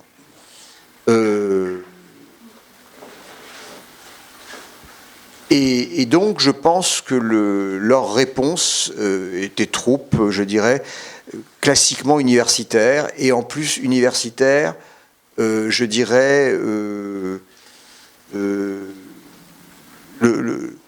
islamophobe, c'est parce que eux disaient, reçu en Europe, ce texte peut conforter les islamophobes. Mais en même temps, le gars n'est pas, ça va, il est musulman, il faut arrêter. Le gars, il est, comment dire, c'est ce que j'ai dit à mon jeune collègue, il est anticlérical. Il est mais comme on a le droit de l'être, excusez-moi, merde, on a le droit d'être anticlérical. Et on a le droit, on a le droit de s'exprimer librement sur ces sujets. Voilà. Donc je pense que leur texte, il avait le droit de le critiquer. Ça, je pense qu'il faut que personne ne soit interdit de parler. Et maintenant, il y en a un qui s'interdit lui-même, et les autres vont finir par s'interdire aussi, parce que comme ils reçoivent aussi des tas de M. Valls leur dit ceci, cela, donc on va finir par empêcher, et je pense que la seule chose de positive dans cette discussion, c'est que ça se discute partout, là, parce qu'il paraît qu'en Algérie on en parle, etc., que Daoud est défendu, enfin, donc c'est bien qu'on parle. Bon, donc dans des batailles de mots, il peut y avoir des excès, mais moi je préfère les excès de mots que l'absence de débat. Voilà. Sur cette question, les 10 personnes, je les connais, j'ai lu la liste. Oui. Ce n'est pas tous des sociologues. Oui, c'est vrai. Il y a des historiens. Absolument. Il y a Absolument. des personnes qui ne sont pas... Mais il y a quand même des sociologues. Oui, il y a quelques sociologues. Mais en fait, Kamel Daoud fait une analyse de type psychanalytique sur la sexualité en islam par rapport à la femme. Et il rejoint Fethi Benslama. Ça. Et les analyses de Fethi Benslama, de mon point de vue, sont très pertinentes. Mais oui, mais vous savez, vous avez raison, mais vous avez des millions de façons d'être musulman. Voilà. Et donc, il n'y a pas un islam, il n'y a pas... ça n'existe pas. C'est des personnes, et la frustration décrite... Parce que d'après ce que j'ai compris, ce que j'ai pu lire, c'est que ce n'étaient pas des nouveaux réfugiés qui ont commis... C'était des gens qui étaient là depuis plusieurs mois ou plusieurs années, qui ne venaient pas du tout de Syrie, mais plutôt d'Afrique du Nord. Bon. Donc, ce n'est pas du tout, déjà, les Syriens, tout ça. Ensuite, la frustration peut venir... Elle peut venir aussi de l'absence de femmes, indépendamment, parce que ces hommes sont peut-être venus, depuis 2-3 ans, sans femmes. Bon, donc ça, c'est indépendant de leur religion, la frustration. Bon. Donc, voilà, je voudrais pas, moi-même, vous voyez, m'engager dans une interprétation, parce que je ne suis pas capable de dire ce qui, dans leur action tout à fait condamnable, est le produit d'une frustration sexuelle liée à, voilà, bon, alors, ou de la religion, de cela, je n'en sais rien. Et donc, je pense que répondre à Kamel Daoud de cette façon-là, en disant « Qu'en savez-vous » ça aurait été, disons, plus mesuré, pas approprié, si on voulait lui répondre. Moi, après j'ai lu son texte avec... J'ai trouvé ça, moi, ça m'a intéressé, voilà. Oui, la question, c'est, vous avez parlé des statistiques. Et là, je commence un livre qui vient de sortir de Michel Tribala. Ah, alors ça, je vous souhaite du plaisir. Statistiques. Attendez, pardon, vous dites ? Je vous souhaite bien du plaisir. Oui, c'est ce que je le commence. Oui. Et elle soulève, enfin, écoutez, elle soulève une grande question, c'est de laquelle ? mon point de vue. Statistique, ethnique, une querelle bien française. Et elle évoque les querelles à l'intérieur de l'INED. Comment elle a été écartée par Hervé Lebras. Je suis en train de le lire et je trouve ça assez intéressant de savoir, parce que moi je travaille sur l'immigration et je lis aussi Hervé Lebras, Michel Tribala, et je crois qu'il y a une divergence de point de vue Oui, qui me semble très radicale, oui. parce que Hervé Lebras l'a écarté des médias. Et elle explique. Elle explique, elle donne des détails. Voilà, c'est ce que... Et Alors, bon, je vais y répondre, parce que ça, je connais un peu le sujet. Bon, d'abord, elle n'a pas du tout été écartée des médias. Elle est très présente. Elle parle beaucoup dans les médias quand même. Elle parle beaucoup dans les médias. Hervé Lebras n'est pas aussi puissant, n'est ni président de la République, ni ministre, ni président de chaîne. Il ne peut pas empêcher qui que ce soit d'être dans les médias. Donc, ce que je peux vous dire, c'est que, puisque vous parlez d'elle, elle a joué un rôle assez important dans l'augmentation, là, dans ces chiffres de... Voilà, donc elle a beaucoup d'influence, elle aussi. Elle a combattu pour qu'on compte les étudiants dans les statistiques de l'immigration. Et donc là, elle a gagné, vous voyez, ce combat pour que... Parce qu'elle disait, je peux le dire, il n'y a pas de journaliste dans cette salle, hein, donc c'est off. Que la plupart des étudiants d'Afrique du Nord étaient des faux étudiants, c'est pour ça qu'il fallait les compter comme immigrants. Mais je me disais, mais s'ils restent, on les compte. Et il y a combien d'étudiants d'Afrique du Nord dans le nombre des étudiants qui arrivent en France? Il n'y en a que 7%. Donc on va pas, pour eux, même si c'est vrai, ce que je pensais que c'était faux, bien sûr. Voilà. Enfin, en tout cas, sur les statistiques ethniques, j'ai mon opinion que je donne dans mon bouquin. Nous avons compté par ethnicité dans 3 périodes de notre histoire. Sous l'esclavage, les esclaves étaient comptés à part, dans la colonisation et sous Vichy. Alors, les Américains, oui, ils ont des statistiques ethniques, mais est-ce que vous savez pourquoi? Parce que dans la Constitution américaine, quand elle a été discutée entre les États du Sud, qui étaient esclavagistes, et les États du Nord, qui ne l'étaient pas, ils ont décidé que pour l'attribution des sièges au Congrès, l'esclave vaudrait 3/5 d'hommes libres. Donc il fallait compter les esclaves à part pour ensuite appliquer la règle des 3/5. Et c'est à partir de là qu'on a fait un recensement en faisant des classifications différentes. Et qu'on les a maintenues après l'abolition de l'esclavage jusqu'à aujourd'hui, puisqu'après avoir fait l'esclavage, puis la ségrégation, ils ont fait la compensation et la réparation à travers les mêmes chiffres, mais dont l'usage était inversé.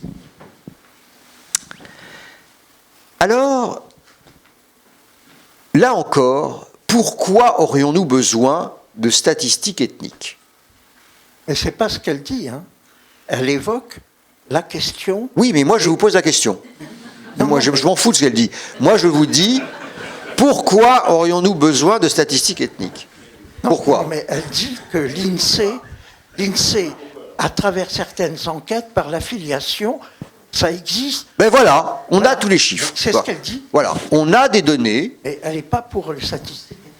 Mais moi je vous dis, je sais pas, il y en a qui sont pour. On a eu ça revient tous les 6 mois. Quand il y a eu Monsieur Ménard qui a fait ses enquêtes, on a dit pourquoi ne pas faire des statistiques ethniques. Donc je vais répondre à cette question. J'en parle dans mon bouquin. Bon, aujourd'hui, il y a à travers des enquêtes de l'INSEE, on est capable, par exemple, en allant demander le lieu de naissance des grands-parents, de savoir qu'on a X% de la population qui est d'origine africaine ou d'origine antillaise, X% qui est d'origine d'Afrique du Nord, etc. Donc on a des évaluations de population originaire de. Et à partir de là, on peut voir les carrières, la situation professionnelle, etc., etc. Donc on a des chiffres qui permettent d'évaluer, par exemple, les discriminations. A-t-on besoin d'aller plus loin? Non. Pas du tout, parce que imaginez aujourd'hui qu'on dise « Ah ben on ouvrait ça ». Parce que certains qui sont pour disent « On n'a pas le vrai chiffre ». Parce que par exemple, Madame Royal est née au Sénégal. Donc quand on la compte, si on donne lieu de naissance, Sénégal, bon, donc on n'est pas exactement... voilà, donc, mais c'est pas grave, ça joue sur peu. Bon, quand on a, dans une promotion d'un master de l'Université de Nantes, on fait une enquête sur l'avenir professionnel et qu'on s'aperçoit que les enfants qui ont des origines d'Afrique ou d'outre-mer ont 3 fois moins de chances d'avoir un job après 2 ans de sortie que ceux qui sont nés en métropole. Vous n'avez pas besoin de savoir exactement combien il y a de Français, combien ils sont ceux qui sont originaires d'Afrique du Nord ou d'Afrique pour voir qu'ils subissent des discriminations. Donc ça y est, on les a les chiffres.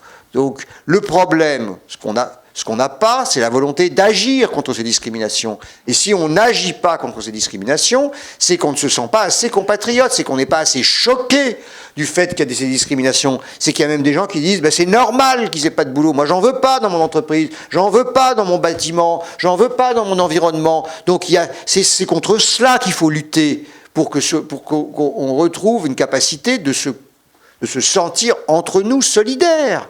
Bon.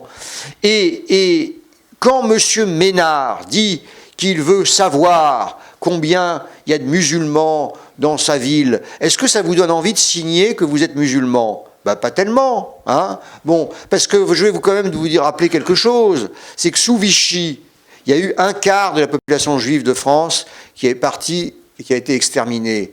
Mais aux Pays-Bas, c'était 95%. Et pourquoi c'était 95%? C'est qu'ils avaient des registres tellement bien faits avec où étaient les Juifs qu'il a suffi d'appuyer sur un bouton plutôt de récupérer les registres pour arrêter les Juifs là où ils étaient et de les envoyer à l'extermination. Et chez nous, il n'y avait pas de registre. Et donc, il a fallu les faire. Il a fallu demander aux Juifs de se déclarer. Et certains ont compris qu'il valait mieux pas qu'ils se déclarent. Eh bien, moi, je vous dis la chose suivante. C'est que les mêmes instruments que vous déclarez vouloir utiliser pour lutter contre les discriminations peuvent devenir des instruments pour créer les discriminations. Et qui peut garantir aujourd'hui à nos compatriotes de couleur ou de culture musulmane que les documents qu'ils rempliraient pour lutter contre les discriminations ne seraient pas utilisés dans 10 ans ou dans 15 ans par un gouvernement que nous n'aurions pas, nous, élus, pour faire exactement l'inverse? Eh bien, donc, moi, je suis contre pour toutes ces raisons. Pardon ? C'est ça le sens de la République pour vous ? Eh bien, le sens de la République, c'est qu'on se crée les moyens d'être compatriotes en faisant attention aux instruments qu'on utilise. Et en faisant en sorte qu'on tient compte des leçons de l'histoire, on a des instruments suffisants, si Sri Tribala le dit, moi je suis d'accord avec elle sur ce point, et si on a les instruments suffisants, qu'on les utilise, et qu'on ne se perde pas dans des débats qui ne servent à rien qu'à justifier l'inactivité des pouvoirs publics et des chercheurs. Voilà. Parce que il y a des collègues et il y a des hommes politiques qui disent « Ah, mais on n'a pas de données suffisantes pour agir. » Ben si, on les a. On les a. On va prendre une dernière question et après, il sera temps de passer de l'autre côté. Oui. N'y a-t-il pas, pour revenir à la laïcité, une opposition incompatible entre la notion de la laïcité pour les musulmans et pour les catholiques? Les musulmans étant en train de nous coloniser, bien sûr, et sans doute nous imposer leur notion de la laïcité qui n'en est pas vraiment une, à mon avis. Bien, mais je vous remercie de cette dernière question.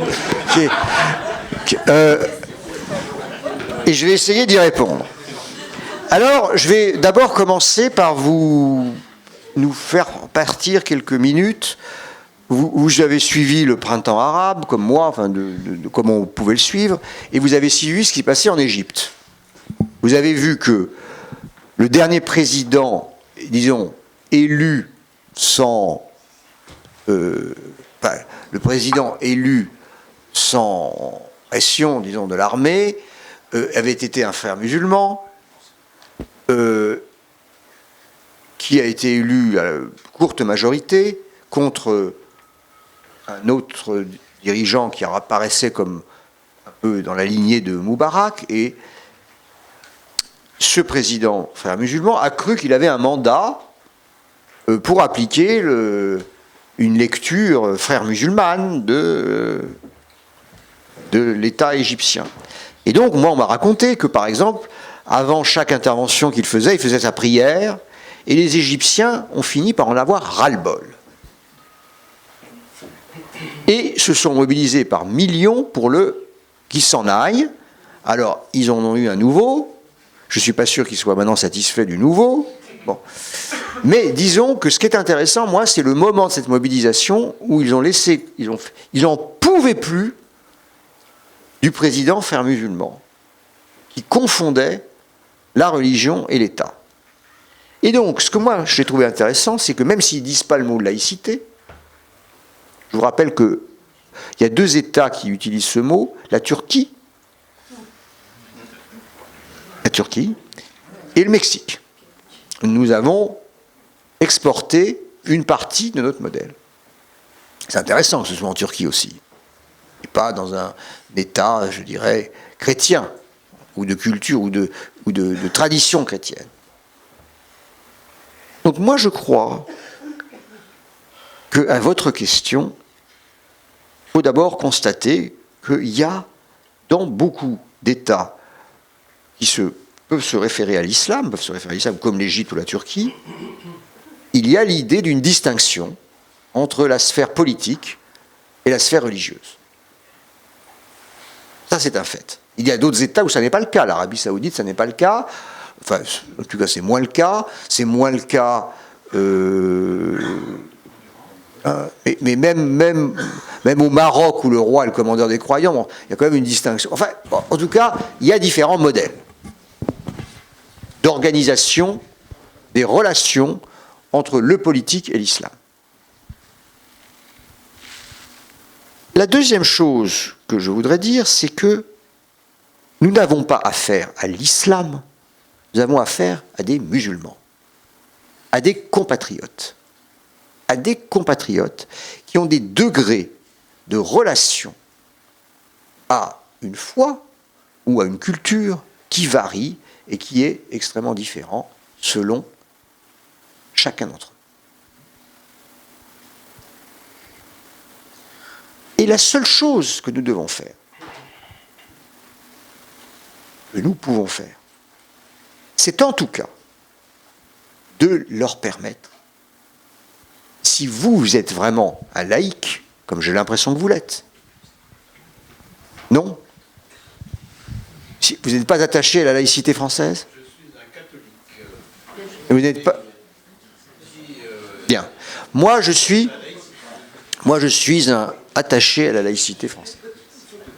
Et tout à l'heure, j'ai eu une question sur la laïcité, j'ai pas tout à fait répondu. Vous voyez, il y a une confusion. Quand j'ai répondu, j'ai pas dit que pour une certaine partie de nos compatriotes, il y a une confusion entre le régime juridique de la laïcité et le combat contre le poids de la religion. Eh bien, si on veut permettre à nos compatriotes qui nous sont venus de cette histoire qu'on a rappelée tout à l'heure, de notre histoire commune, de partager notre façon de voir les relations entre la société, l'État et la religion dans la laïcité française, comme nous l'avons créé de notre propre histoire, il faut d'abord leur faire une place dans notre histoire. Il faut qu'ils ne subissent pas des discriminations. Il faut donc qu'ils aient le choix, qu'ils n'ont pas, de la façon même dont on parle d'eux. On dit les musulmans. Imaginez que vous, est-ce qu'on dit tous les jours de vous, vous catholiques? Non. On dit vous français, vous nantais, vous machin. Bon, on ne vous dit pas vous catholiques. Ce n'est pas une expression commune du langage qu'on emploie pourtant à leur égard en permanence.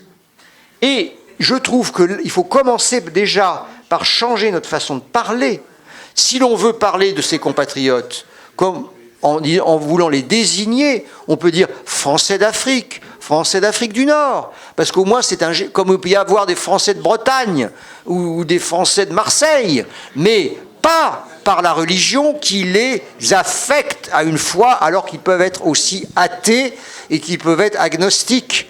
Et donc, monsieur, ce que je nous conseille à tous, c'est de commencer par faire ce travail sur nous-mêmes, de ne pas les affecter à la religion, alors que nous leur reprochons en même temps d'être trop dans la religion, et c'est nous-mêmes qui les y mettons dans la façon dont nous en parlons. Donc voilà, le premier travail que nous avons à faire, c'est de leur donner un espace de liberté, d'être croyants s'ils le veulent, et de ne pas l'être, et de ne pas être affectés à une foi s'ils n'en veulent pas. Comme nous avons le droit de ne pas l'être, parce que c'est comme ça ce que nous avons conquis avec notre laïcité depuis 1905. Il y a une dernière très courte question. Juste en glisser une dernière pour la route. Vous avez signé il y a quelques années, avec quelqu'un qu'on a invité ici, qui s'appelait Laurent Bouvet, une tribune dans Le Monde où vous défendiez le cumul des mandats. Est-ce que vous êtes toujours sur cette position? Ah, très bonne question. Eh bien oui. Et je vais vous expliquer pourquoi. Vous trouvez que ça marche bien le quinquennat, hein? On en a eu 3 là, hein, qui se terminent. On a eu le 2e de Chirac, on a eu celui de Sarko et celui de Hollande. Franchement, c'est pas une réussite ce système, hein? Bon. Alors face à ça, où est le contre-pouvoir? Moi, pourquoi j'ai contesté c'est que les lois sur le non-cumul, c'est que le président, lui, cumule. Il cumule. Le président de la République, avec le quinquennat, comme il a le pouvoir sur sa majorité parlementaire qui est élue dans la foulée, il n'y a pas d'autres régimes politiques qui fonctionnent comme ça. Lui, il est inamovible, il peut dissoudre l'Assemblée. L'Assemblée, vous savez, ces parlementaires qui ont voté non à la réforme constitutionnelle, ils ont eu du courage, hein, parce que les pressions qu'ils ont subies, je peux vous dire qu'elles étaient importantes. Bon. Donc, face au pouvoir exécutif, au pouvoir préfectoral, moi je suis pour qu'on limite le nombre de mandats exécutifs. Pour le renouvellement des élus, il faut peut-être limiter, comme le président de la République est limité à 2, il faut limiter à 2 ou 3 le fait de pouvoir être maire. Vous vous rendez compte, le maire de Marseille, il est là depuis 5 mandats ou 4 mandats, ça, il faut le limiter. Mais qu'en revanche, si les électeurs le veulent, qu'ils puissent avoir du pouvoir vis-à-vis de Paris, moi je suis pour. Ce qui n'est pas acceptable, c'est qu'ils puissent rester 30 ans.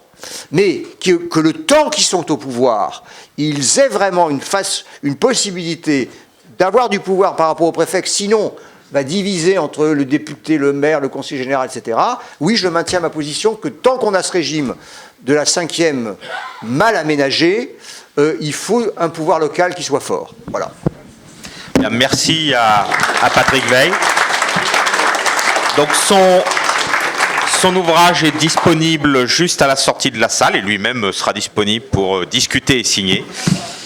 Nous avons sinon rendez-vous le 4 avril avec Dominique Sago-Duvauroux qui viendra nous parler économie de la culture, qui est universitaire à Angers. Et vous trouvez aussi à la sortie en avant-première le nouveau numéro de Place Publique qui est disponible à la vente. Merci.